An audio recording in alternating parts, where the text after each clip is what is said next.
이제 청원권이나 국민이 국가나 국가기관에 대해서 의견이나 희망을 전술하는 권리입니다. 그리고 우리 헌법에서는 국가 권력을 문서로 초과할 권리가 있습니다. 그래서 청원권과 관련돼서 예시사항 좀 보면 피해 규제, 공무원의 위법, 그리고 부당한 행위에 대한 시정, 징계 요구. 우리는 이제 국가기관을 상대로 해서 우리의 기본권을 침해당했을 경우에는 요구할 수 있다는 거야. 그래서 법률이나 명령이나 여기 규칙, 제정 등의 폐지, 이게 다 위헌법률 심판이나 아니면 행정기관에 대한 예를 들어 행정기관이 국가를 상대로 해서 부당한 걸 했을 때 이걸 요구할 수 있는 권리, 이런 것들 얘기하잖아요.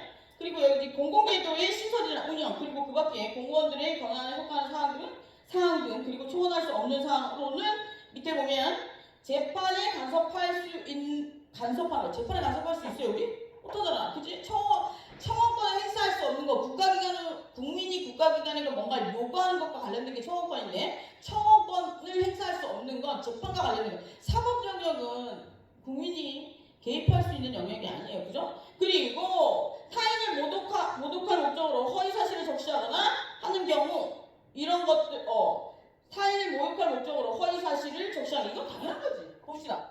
내가 지난주에 누가 나한테 뭘 물어봤어. 자신을 모욕했는데 얘를 어떻게 생각해요? 이거 여러분들 이제 허위 사실을 유포해서 그 사람을 모욕을 주면 명예훼손죄만 해당될 것 같지?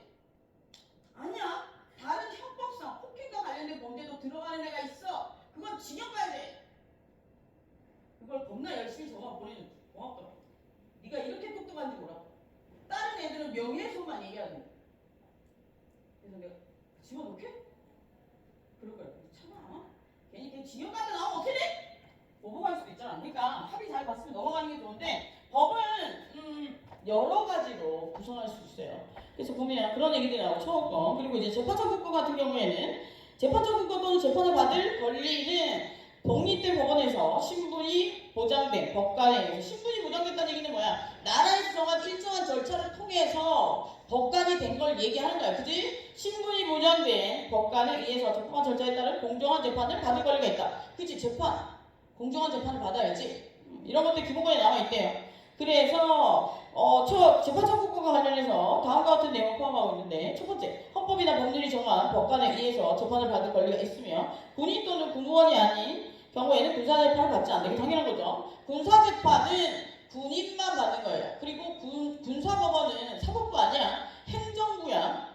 군대에 소속되어 있는 행정부이고, 거기에서 판결이 마음에 들지 않으면 나와서 다시 소송을 제기해야 됩니다. 아셨죠? 소속기관이 다르다고. 예전에 얘기했죠?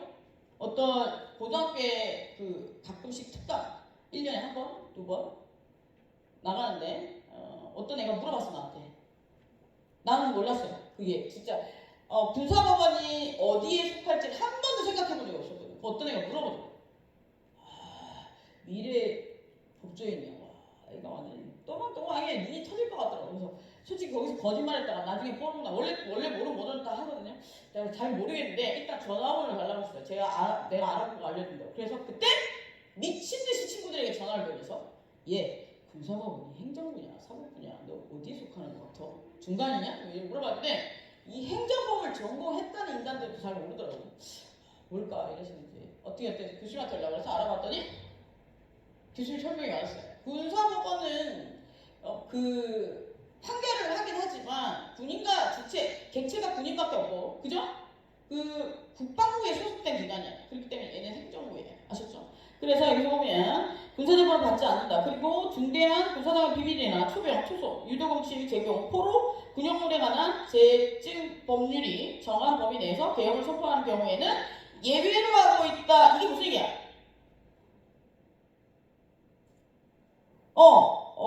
국가 비상 상황에는 달라질 수 있다는 거죠. 국가 비상 상황에는 군사법원에서도 국민을 파견할 수 있다는 얘기인가?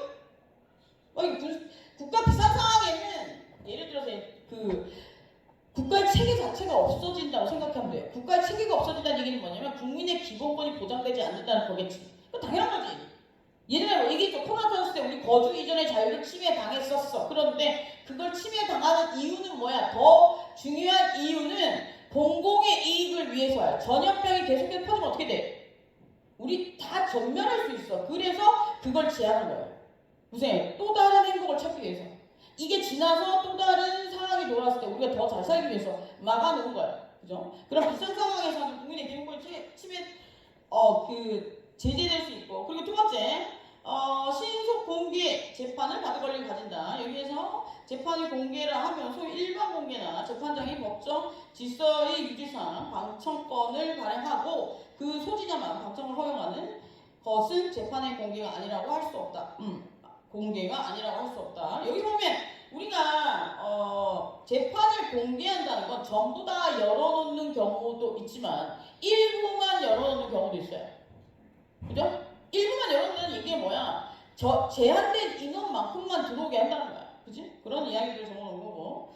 그리고 또 넘어가시죠. 그리고 다음은 세 번째, 형사 절차상의 형사 피고인, 형사 피의자는 인권 보장, 즉 명예훼손이나 신체 자유 보장 등 형사 피고인, 형사 피의자는 유죄 판결을 확정될 때까지는 무죄로 추정한다. 이게 당연하지.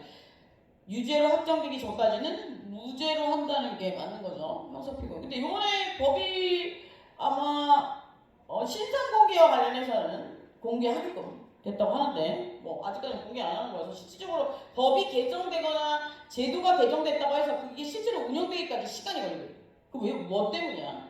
그 사회의 사람들의 인식? 그런 것들과 관련해서 실제로 법이 존재한다고 하더라도 못하는 경우도 종종 발생하는데 일단 신상 공개는 하게끔 한 걸로 알고 있어. 그리고 보면 네 번째, 형사 피의자의 법률이 정한 바에 따라 당해 사건 재판 절차에 재판 절차에서 진술할 수 있다. 형사 피해자는 당연히 형사 피해자는 재판 절차에서 진술할 수 있죠. 그리고 다음으로 나온 게 형사보상 청구권인데 이거는 모르는 사람들도 많이 있을 수 있어요. 형사보상 청구권이라고 하면 형사 피해자나 형사 피고인이 구금되었다가 그 법률이 정하는 불기소 처분을 받았거나 무죄 판결을 받았을 경우에 그 정신적, 물질적 손실 보장이 있도록 국가에 대해서 청구할 수 있다. 그래서 이 같은 경우에는 자기가 죄를 짓지 않았는데 죄를 지었다고 쉽게 얘기하면 누명을 쓰는 거지, 그지? 그리고 이거 형사보상 청구권이 있고 형사사건 피해자에 대한 보상제도도 있어요, 여러분. 우리 외국 영화 같은데 보면 범죄 피해자 보호제도 그런 거 있죠? 뭐라고 그러지 그거? CSI에서 저거 한번 나왔는데 범죄 피해를 당한 사람들을 증인보호 프로그램? 그 비슷한 취지로 우리나라에 이런 거 있습니다. 근데 이거 우리나라는 어떻게 돼 있냐면 우리나라 신청해야 돼. 국가기관에 검찰청에 들어가면 형사사건 피해자에 대한 보상제도가 존재합니다. 이거는 기본이 뭐냐면 형사사건으로 인해서 그 피의자에게 범죄를 저지른 사람에게 보상을 제대로 못 받았을 경우에 나라에서 보상해주는 제도가 있다고. 얼마 전에 있었던 사건 중에 아주 크게 나라의 재정이 나갔던 게 있었지. 뭐 있었어? 세월호 배를 나라에서 뒤집었습니까? 이런 말 하면 안 되구나. 근데 나라에서 보상해 주는 거죠. 근데 이거는 어떻게 보면 선박 자체를 국가기관의 그거라고 보는 그런 취지도 있겠지만 그게 아니고 그래서 보상해 준 게 아니고 형사사건 피해자가 범죄에 대한 손해배상을 받지 못했을 경우에 나라에서 보상해주는 제도들이 있어요. 그게 기본적으로 존재하기 때문에 국민을 보호하기 위해서. 그래서 그게 보상된 거 다른 법들도 연관이 되겠지만 그것도 있어요. 그러니까 예를 들어서 뺑소니를 당했다. 그러면 그 보상을 못 받는 게 아니고 나라에서 이적으로 보상해주는 제도가 있습니다. 근데 이거는 나라에서 제공하는 복지제도는 자기가 다 신청해야 돼.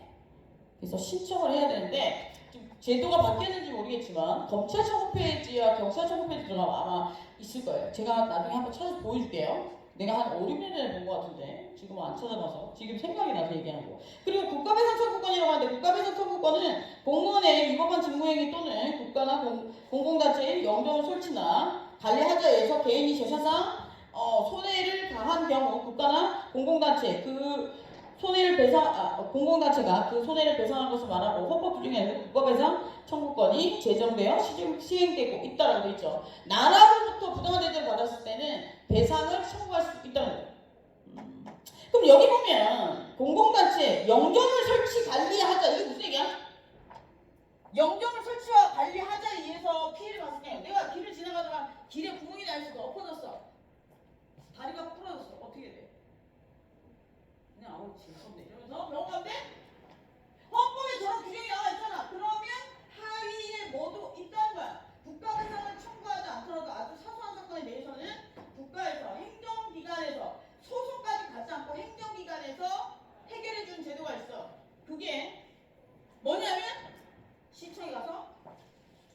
내가 저기 길에 난 구멍 때문에 넘어져서 사고가 났다고 이의제기를 하면 사적으로 드러나는 보험이 있어. 삼성화재 뭐 이런 것처럼 그걸로 보상해 줍니다. 근데 단 증거를 제시해야겠지. 그럼 증거로서 뭐 있어야 돼? 사진이다 찍고 진단서 끊고 증인. 근데 증인을 가짜로 데려가면 안 돼. 왜 그런 거야? CCTV. 오케이. 알았어요? 그러니까 그 사진을 찍어놔요. 사진을 찍고 진단서를 끊고 그 상황에 대해서 봐서 진술해. 그럼 누가 나오냐면 보험 사건 터지면 누가 나와? 손해사정이 나온다. 손해사정이 나와. 손해사정이라고 불러? 그 사람이 나와. 그래서 어느 정도까지 피해를 입었는지 물어보고 보상해준다. 진짜 거짓말 아니야. 옛날에 어떤 애가 그 다리 길 가다 넘어서 다리 부러져가지고 거의 치료 견적이 한 2년? 1년, 2년 나왔는데 치료비가 겁나 많이 들었었는데 나한테 물어보길래 이거 진짜 큰일이라고 이렇게 얘기했다. 가만히 들어보니까 보상이 될 것 같아. 시청 가서 얘기를 하고 보상 받았습니다. 실제로 그런 뭐 다 알고 있는 친구들도 있겠지만 모르고 있는 분들도 있어요. 그러니까 할머니나 할아버지, 어머니, 아버지 연세 드시다 보면 길 가다 넘어질 수 있거든. 그러면 그 파여 있어. 그러면 영종을 책임, 그 관리, 시설을 관리하고 이럴 책임이 국가기관에 있거든요. 그래서 국가기관에서 그런 것들을 일일이 다 국가배상으로 처리할 수 없어서 개인적으로 보험을 들어놓습니다. 진짜 시청도 보험 든다니까? 나는 한 번도 해본 적이 없어. 근데 이렇게 얘기하면 나는 엎어져도 안 가거든? 여러분 가세요. 그래서 그런 것들을 얘기합니다. 여기 기본권에 나와 있는. 그리고 범죄 피해자 구조 청구권. 범죄 피해자 구조 청구권은 타인의 범죄에 의해서 여기 나오네. 아까 내가 얘기한 거. 그 타인의 범죄로 인해서 신체나 뭐 생명 이런 것도 피해를 보는 경우에 국가는 경제적 구조를 청구할 수 있다는 권리를 말하는데 헌법에 나와 있잖아, 그지? 그러니까 이게 헌법에 나와 있는데 청구를 해야지만 보호받을 수 있는 권리라고. 그래서 우리가 그 성도 바꿀 수 있고. 이름도 바꿀 수 있고 주소지도 바꿀 수 있고 그리고 왜 비밀주택이라고 그러나? 그 뭐라 그러지? 하여튼 누구도 찾을 수 없는 그런 주택 이런 것들을 제공받을 수 있고 근데 그건 너무 영화 같긴 한데 쉽게 이야기하자면 범죄 피해자가 나를 찾을 수 없게끔 하는 그런 것들도 있습니다. 실제로. 그리고 뭐 저기 뭐냐 위치 그거 있잖아. 누가 오면 뭐라 그러지? 스마트워치라고 하나? 그런 것들과 관련된 것들도 있고 여러 가지가 있는데 그건 이제 신청을 해야 되는 겁니다. 그래서 여기서 보면 이는 타인의 범죄로 인해서 사망이 나죠. 이 경우에 가해자의 분명이나 무자력이라고 되어 있지. 가해자가 누구인지 모를 때 그리고 가해자가 뺑소니 같은 거 얘기하는 거잖아. 그치? 그리고 아니면 묻지마 문제를 당했는데 걔를 찾을 수 없다. 아니면 그 범죄자가 예를 들어 재정적인 능력이 없다는데 그건 보상해줄 수 없잖아. 그치? 그랬을 경우에 이런 것들이 나라에서 해주고 있다는 거죠. 우리 세금으로 다 마련해 놓은 재원이야. 알고 있으세요. 그래서 그런 이야기가 나옵니다. 3년간 좀 쉬었다 하고 오늘은 지난주에 공지했던 것처럼 3시까지 합니다. 지난주 얘기했지? 3시까지 할 거니까 축제 몇 시부터야? 이미 시작했어? 뭐 나는 지난주에 축제인 걸 알고 3시라고 얘기한 거 아니죠? 제가 개인적으로 좀 일이 좀 있어서 근데 축제나 보러 가시던지 하세요. 봅시다. 10분 쉬었다 할게요.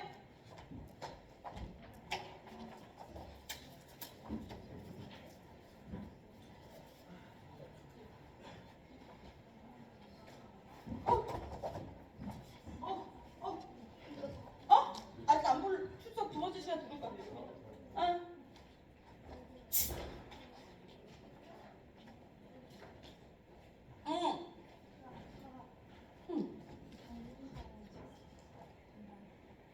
나중에 다시 부를게. 안 보는 사람.